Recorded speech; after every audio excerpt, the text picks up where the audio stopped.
Welcome, ladies and gentlemen, to another episode of Couch Freedoms. I'm your host today. You know how it is, Caleb here. You know we got a new guest, new vibes, new opportunities to share incredible stories, on the couch, on the show.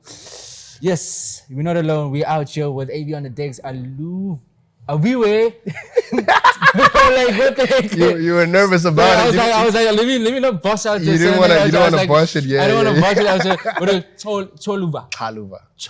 Now you say I did it earlier off You camera. literally had it on lock. And now you here. Now the comments are already. Now I'm messing up the name out of nervousness. But rather, thank you for coming to the show, bro. Thank you for having me, Mike. AV on the decks out here. AV on life as well, bro. How many life or AVs are out there, bro? I mean, it's an endless thing. It's an endless thing. AV on text, AV on property, AV on tech, AV on life, AV on stills. Okay. AV on medicine. Okay, you got a doctor in the house potentially out here, so you need some life saving out here. He's gonna pump you with not just beats, but some, you're gonna make your heart rate pump up. Shout out, bro, for coming on the show, bro. I appreciate it, bro. I know you're a busy man, and you took the time here to come through here, bro. Thank you for having me. I'm excited to share your story, bro. Thank you so much for having me, Mike. Thank you. So just get started, bro. Like before we get into the DJ part, you were first a photographer, bro. Yes, sir. Then you transitioned to DJing, bro. Yes, how did that transition even come about, bro? Okay, so all my life, I've been a photographer. I've been known as a photographer. Started photography 2015, just out of high school. No, just before I left high school. I did photography all my life. Added videography to the roster. Did some graphic design here and there. And then I think even been published on Vogue Italy. Worked with some really dope people in the photography Vogue business. out here, bro. Yes, sir. That's next level, bro. Yes, sir. Did some work with Oscar MBO, Loiso, Afro Punk. This Red Bull. So you were really a big name photographer. I wouldn't say big name photographer, but like I was pushing. You were pushing, bro. I was pushing. That was a really status, bro. Like working with those bigger brands and artists, bro. Like you really made it through in the industry. There's people out there still hustling out here, and you got so bored that you move on to DJing, bro. It's not even the boredom part of it, bro. So I got into a bike accident after I came back from a trip to Cape Town, actually. So I went to Atlantis. Is it Atlantis? Yeah. I went there and I was riding some quad bikes. So when I got back home, I thought like I was a big dog now. I could ride a two-wheeler. Boy, did I not regret that. What happened, bro? So basically, a friend of mine let me ride his bike outside my office space. And then I literally drove into a wall. What? like literally, there's a video on my Instagram. I'll share it with you. I literally rode the bike, no helmet, nothing, straight into a wall. And I was booked off work for like a week. Yeah. Booked off work for like a week. So that means I couldn't do any photography stuff. And a friend of mine just recently bought a DJ Dex. So I was like, you know what? Yo, Posian, buy me a Dex. Let me learn how to DJ. Okay. And by the end of that day, so let's say I get into the bike accident at 1 p.m. By the end of that day, 10 p.m., I already had a mix out, just boom. So that was like your therapy session, bro. Just to heal from the trauma that you were suffering 100%. Oh, what a way. That was your origin story. Right? Literally. that's like every superhero had to go some form of trauma to become the best that they are right now, saving lives. Well, not saving lives, producing lives with good music, Yeah. That's dope, bro. So then, you also now do like content now with AV on life as well, bro. 100%. So now you're getting bored with DJing now and you're trying to transition, or did you go through another traumatic experience that you want to explore a different avenue of content now? What's going on? I mean, it's not even the boredom of DJing. So the content thing has always been with me. Even when I was like doing photography, I'd always take content of myself doing the photography or just trying to be. I remember there was a time where I was trying to be like an influencer. And I was trying to pump out content. I did some collabs with some dope brands too. I've worked with Reebok. I've worked with Radisson Blue, SA Cricket, Betway. What's that? Betway, SA20, T20, whatever. The cricket. Okay. The cricket. Yeah, did a collab with them. Very big collab with them. I have a brand partnership with Martel. So bro. the content thing has always been with me. Yeah.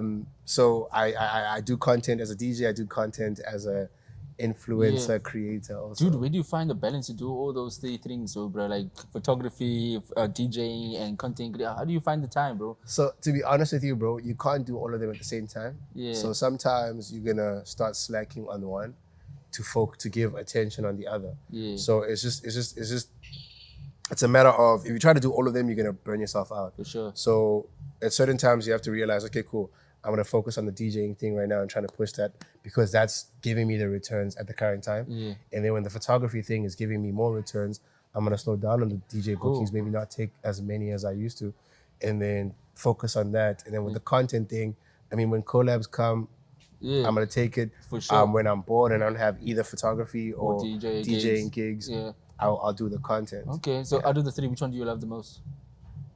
They're my babies, man. Right, you have to choose, right? I love them all three. No, you can't.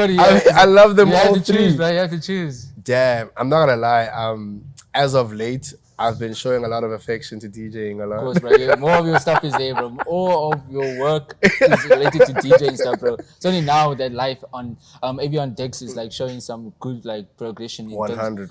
Yeah, and I like the quality of the content, bro. What kind of camera? What's your setup looking at, bro? So as I said, like I was a photographer, videographer. I have a Sony A7S III for video, and then I have a Sony A7 IV for photography. Oh, nice. Yeah. And then the editing tools that you use? Yeah, I mean, Adobe. I'm an Adobe suite person. I have the whole membership, like the whole suite. So oh, snap. Okay. Lightroom, Photoshop. Everything, no pirates out here.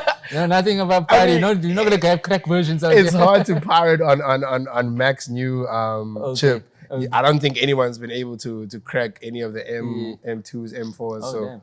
That's the computer that I use. So I can't really crack. So I have to pay for. What inspired you though, like going to that to open up Avion on Live now? I mean, listen, bro. It's just that thing of with the DJing thing. I started seeing that I have to carry the brand in a certain way. You know, I'm not saying that like certain things I can't just post randomly like I usually do. I have to be very cautious about what I post and if it's aligned with what we're trying to achieve with that brand. So Avion Life is more of like behind the curtains. It's just my true personality is just let to run free and I can be who I am. That's dope, bro. You know, I've been looking at your profile. You're going all over the world, bro. Traveling, bro.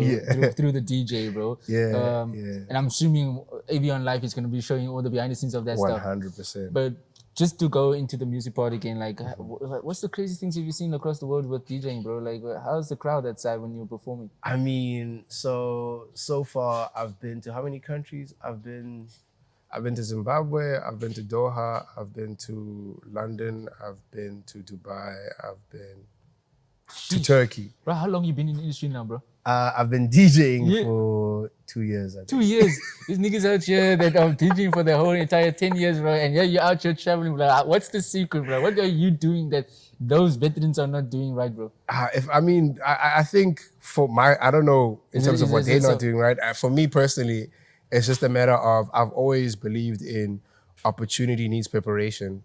So, like for instance, I made a passport before I even knew I had a trip planned or anything outside that wanted me. I just one day woke up, I'm like, you know what, I'm gonna go do my passport. And then like literally a few weeks down the line, a mate who's a friend now calls me, was like, yo, I need a photographer to go to Turkey. I have the soccer team that I'm taking there and I need somebody that's dope. I'm like, and he asked me, do you have a passport?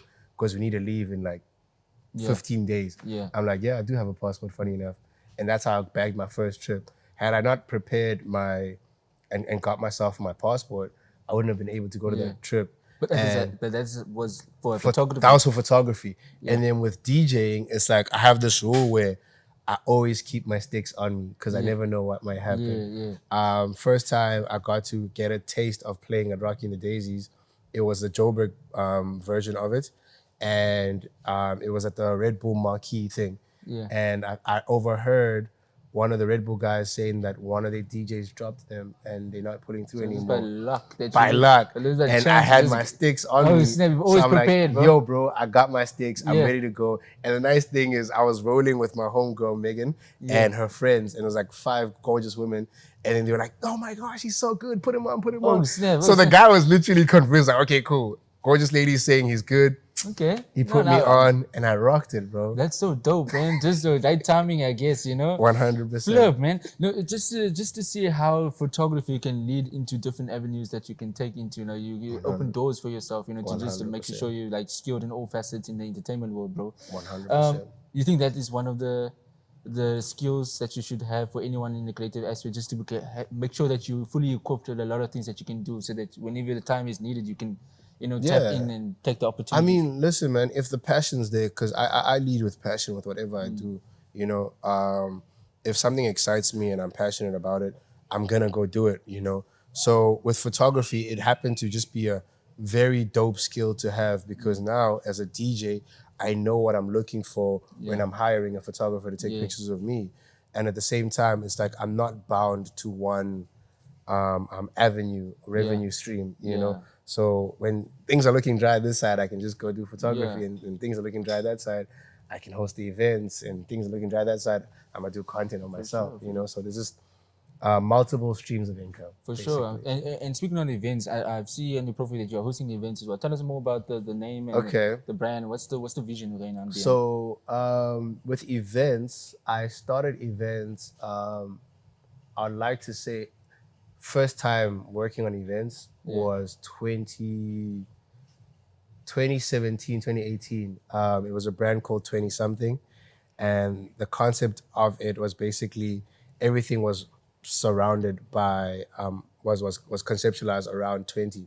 So the drink prices were like around 20 Rand. The entrance fee started off at 20 Rand. And our target market was usually 20-year-olds, 25-year-olds. So everything is just related by 20. Yeah. Okay, fair enough. So that was my first experience.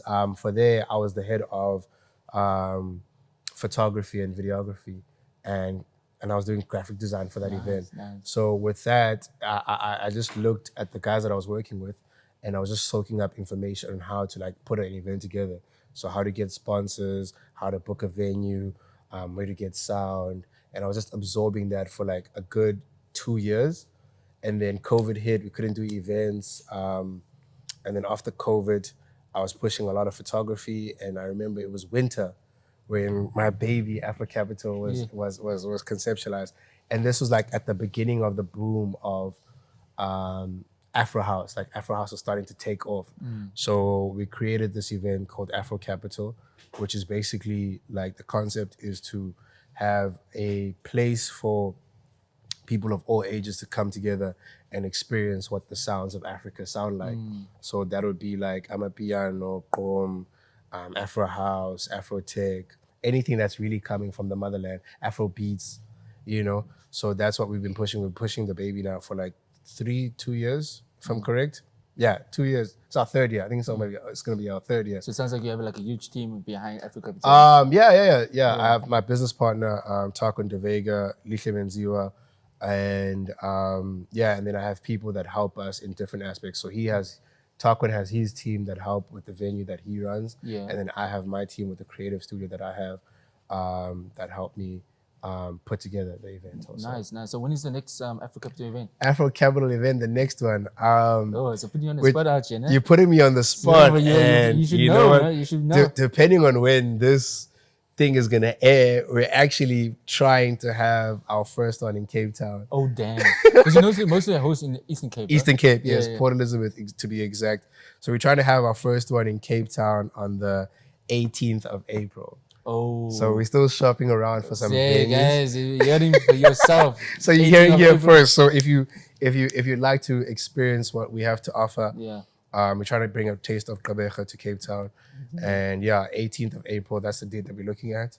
And no venue, nothing yet. No, we're still gonna confirm the venue. We have like 3 options in mind.